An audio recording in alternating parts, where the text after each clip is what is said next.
Yet one stubborn question remains about John's prophecies. If Revelation is simply a church leader's attack on decadent first-century Christians, why does John seem to have an uncanny gift of foretelling future events? Are these just coincidences, or, as some people claim, accurate predictions of the end of the world? John's list of apparent predictions is impressive. Revelation talks about dramatic climate change, the seas drying up, and unbearable heat. In recent years, scientists, of course, have warned us with increasing urgency about global warming, about the greenhouse effect, with possibilities of increasing levels of skin cancers, with effects of global warming on the water systems of the world. Another apparent prediction talks of the drying up of the river Euphrates to make way for the armies of the Kingdom of the East, who would number 200 million. In recent years, there have been a number of proposals to build dams on the Euphrates River. One of these dams was called the Ataturk Dam. And then during the period when Americans and others were very concerned about Chinese communism, there were studies of the size of the Chinese military, and some estimates ranged as high as 200 million. And I think this was viewed as another example of an uncannily precise prophecy being fulfilled. And perhaps most chilling of all, Revelation talks about a great star called Wormwood, falling from heaven upon the rivers, turning them bitter and killing many people. At Chernobyl in the Ukraine in 1986 occurred a nuclear disaster that's really the worst we've had in world history. The power plant melted down, a wave of radioactivity swept over the area. The local residents died or were seriously affected. In the Ukraine, the word Chernobyl means wormwood. For many people, this is evidence of John's gift of accurate prophecy.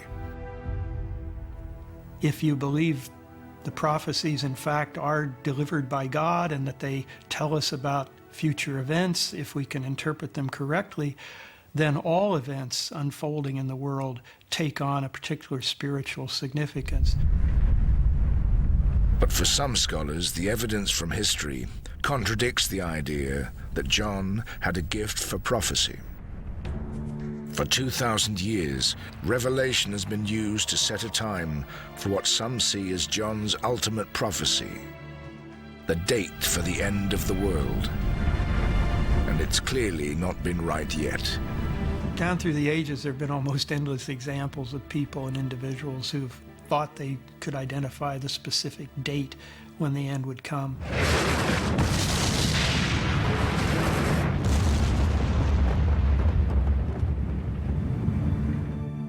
The year 1000 in Europe in the 19th century, at 1843, at 1844, the year 1666, 1987, and the year 2000, of course.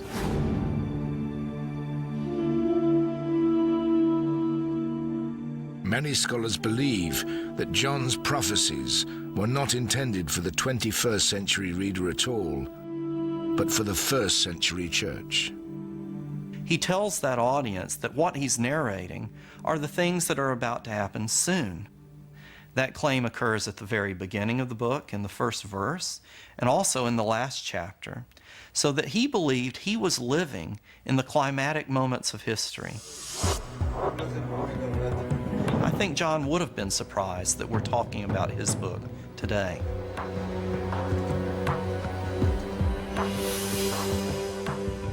Although it seems that the book of Revelation isn't, as many had hoped and perhaps many more have feared, a vision for the end of the world, one of John's prophecies may actually have come true.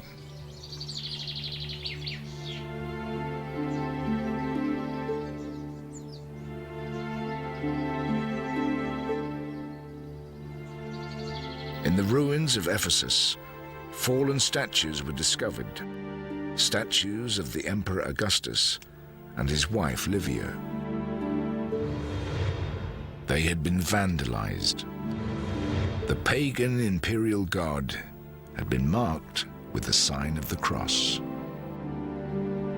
One of John's predictions had definitely come to pass, an event which changed the world forever. In the early 4th century, the Emperor Constantine decides that this policy of trying to wipe out the church is not going to work, and he declares that Christianity is an official religion within the empire. From that point on, the church continues to grow and develop until by the end of the 4th century, it has become the dominant force within the empire.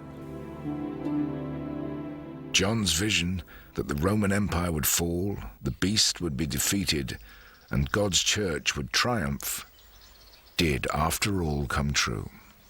The vision provided by the author of Revelation of a fallen Rome, the destruction of all the glorious buildings that we can still see evidence of today, is in some ways a fulfillment of what John expected to happen.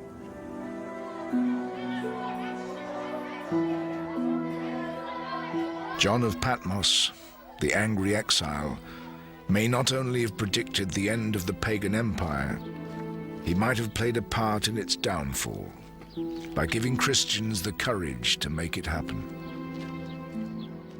If the churches had been lured in by the glory that Rome was offering, it's very likely that the church would not have survived. There's no reason to think that a small minority group would have been able to persevere if they hadn't had the faith to stand up to and resist the temptations and the threats that the empire brought against them. Although many will continue to gain hope and inspiration from its words, perhaps the true significance of Revelation is to be found in the past rather than the future.